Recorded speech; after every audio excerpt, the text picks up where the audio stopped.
everyone and welcome back to my channel. And if this is your first time here, then hi, my name is Lauren. And on my channel, we mostly talk about anything luxury, but we also discuss lifestyle and beauty. So if you're interested in any of these topics, please consider subscribing to my channel and we'll get started with the video.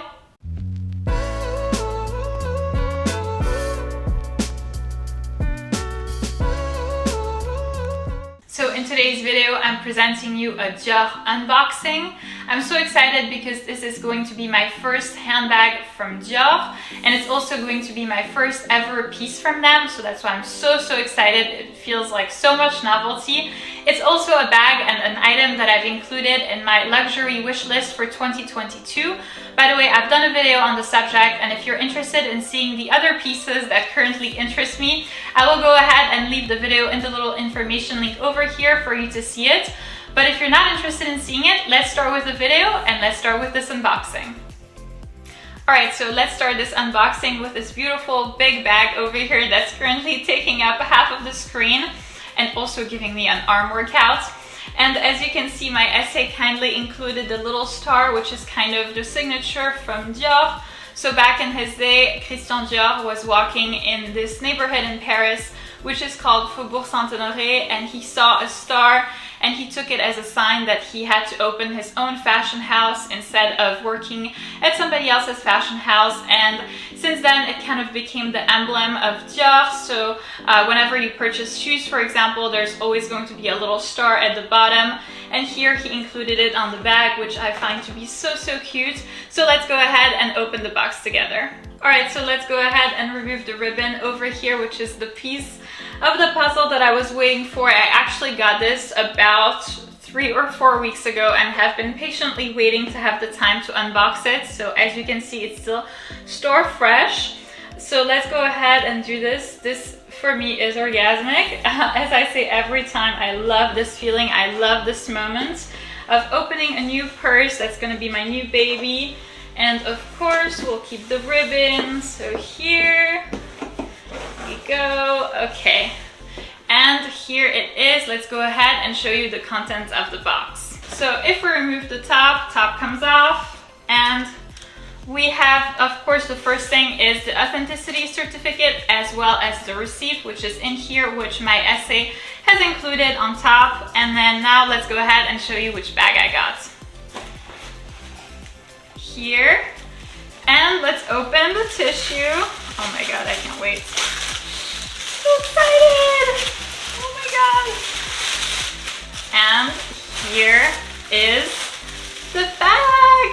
By the way, let me know in the comments down below if at this stage of the unboxing you can tell which bag I got, because frankly I am not a Dior expert at all. As I've said, this is actually my first piece, but I'm sure that there's people for who who are super knowledgeable in Dior. So yeah, I would love to hear your opinion. Let me know if you can guess which bag it is, but honestly for me, in my eyes, it was the prettiest bag in the store and I'm so happy I got it. Alright, so let's take this baby out of its dust bag. Obviously the dust bag is included for travel purposes, for storage purposes, just so that you have that on hand. It's always very practical. So let's go ahead and remove this baby and open it up. And here is my baby. Oh my god. Here is the bag that I chose. And as you can see, it's Dior small book tote in color gray in toile de joie embroidery, and it currently retails for $3,350. Alright, so I went ahead and removed the protective handles over here, as well as opened up the bag and also got a little bit closer to the camera to get cozy and comfy to talk about the bag and why I like it. And as I've mentioned before, it's actually my first ever Dior bag. I totally never thought that I would own one. And it's because I'm a die-hard Chanel lover. I thought that I would always be faithful to that brand and otherwise go get an Hermès bag whenever it was possible, but I've actually kind of decided to break away from my only Chanel and Hermès promise to get this bag. So let me justify myself. This is such a great bag, and one of the reasons why I fell in love, definitely the first reason, is because in my mind it's a very structured bag. So as you can see, I'm just like holding it like this, and it's not going to droop here. It's not going to be baggy. So it definitely kind of, you know, holds its shape very well. And that's kind of nice because you can put it, say, like on top of a shelf like this, and it will look so good because it can hold its shape well. For me, as I found out over the years, this is kind of something that I need when I look at bags.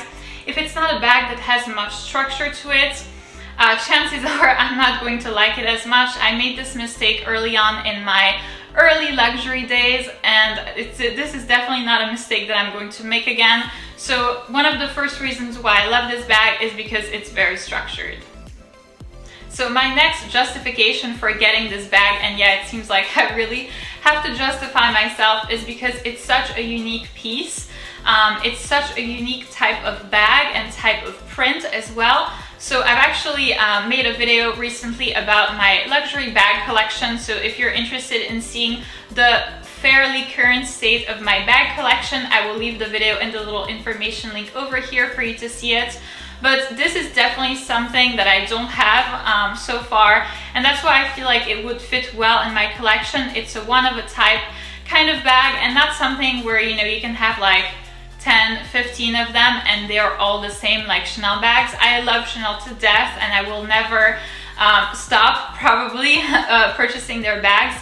But we do have to admit that they're kind of always the same, and this is definitely a truly unique piece in my collection. And the next reason that I can come up with is simply because it's not a leather bag. And very honestly, I was looking at my bag collection and I was trying to see what I had and also what was missing. And it seemed like I have so many leather bags, different types of leather as well.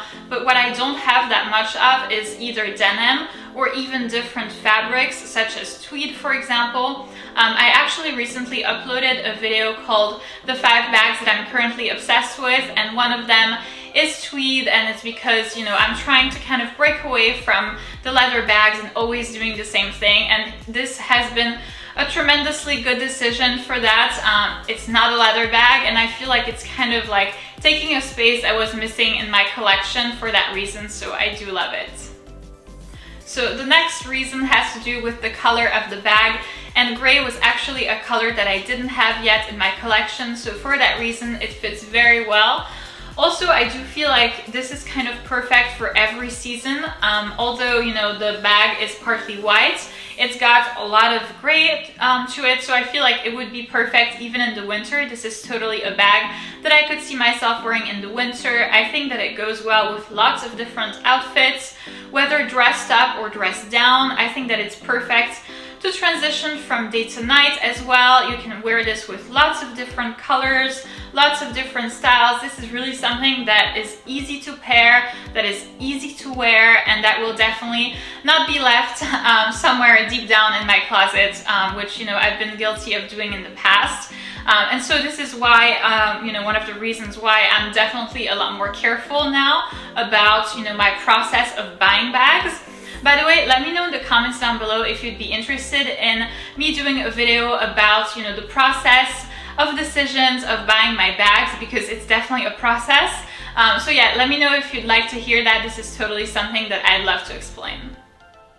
And finally, the last reason for me is the ability to personalize the bag. So this is a bag where you can add a few of your initials, for example, or even your first name. So my first name is Lauren, so it's not very long. It could easily fit over here. I've actually not done it yet, as you can see, and I'm still trying to decide whether or not I want to do it. Obviously, this would bring the resale value down by a wide margin. I mean, Lauren is a very common first name, but still. And then also, I'm not sure that I want to walk around with like a bag that says Lauren on it, so I'm not 100% sure. I like the idea that this would be then my forever bag, but I'm not entirely 100% sure. So yeah, let me know in the comments down below what you think. Do you think that I should personalize it and, you know, really make it my own, or on the contrary, should I kind of stay low-key and then obviously still consider the resale value of the bag, which would be affected? And now let's move on to the things that were weighing on me, that were on my mind when purchasing this bag. And of course, the first thing that I can tell you about is, despite it being a very structured bag, a bag that will hold its shape well, like I've mentioned before. This is definitely for sure a bag that's going to need a bag organizer. And so here the purpose of the insert is not necessarily to help the bag keep its shape or to help the bag be more structured, because that's not a problem here. But if I don't have a bag organizer, in my mind, I'm never going to be able to find anything, because the bag is fairly roomy, and also because it's kind of like there are no compartments or no pockets or no zippers, no nothing. This is going to be very complicated to find keys, for example, to find like small items inside the purse. So for me, this bag organizer is definitely needed. And here, you know, this is something that you need to take into consideration, because it's an additional, like, what, say $50 or $70 added to the price of the bag. So, you know, obviously it starts to be a lot, and this is definitely something that I take into consideration when purchasing a handbag, and for me, it's certainly not a bonus. The next thing that I was considering was that there was some potential, or there is some potential rather, for color transfer. Obviously the bag is gray mostly, but it's also got a lot of white spots, and for that reason, especially right here, when worn with, you know, dark denim, dark fabric here at the bottom, I feel like the back of the bag could have lots of color transfer, and that's definitely something that I'm very wary about. Also, I do feel like there is potential damage right here around the handles. So I was trying to consider, I was kind of wondering whether or not I should add twillies to the handles to obviously protect the damage and maybe to style the bag a little bit. I do think that the bag has like a lot to it, and I don't think that it needs a twilly or two twillies actually for styling purposes. But I do think that it may help with, you know, the damage of the handles. So I would love to hear your thoughts. You know, let me know what you think in the comments down below, especially if you do have this handbag or its larger sister. I would love to hear your thoughts. Do you have a twilly? Have you put a twilly on it? Or on the contrary, is it not necessary, or do you kind of just roll with it and, you know, not pay too much attention to the damage of the handles? Yeah, this is kind of something that, you know, was on my mind and maybe now still is now that I have purchased the bag.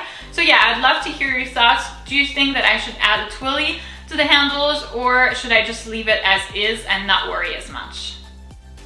And lastly, and this is big for me, and that's why I'm so proud of myself to have been able to overcome this, is that it's not an investment bag.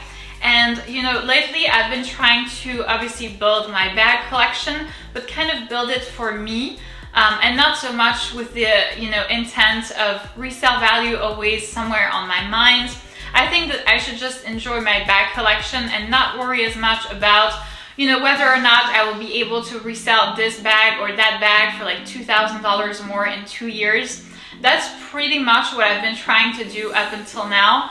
And well, you know, now obviously I have bags that have a particular value to them, but am I happier? And that's kind of, you know, what I've been debating in my mind is, you know, for bag collections, I should just get something that makes me happy instead of things that will make, you know, me happy 5 years from now when I resell it for so much more money than what I've paid for. That's not really the intent of a bag collection. And so for me, yeah, I'm just trying to you know, stay away from that a little bit if possible. Obviously, I still, you know, think that Chanel bags and Hermes obviously have the highest resale value, and here I definitely don't think it's the case. But this is a piece that makes me happy in the moment, and sometimes having a new purse is just what it's about.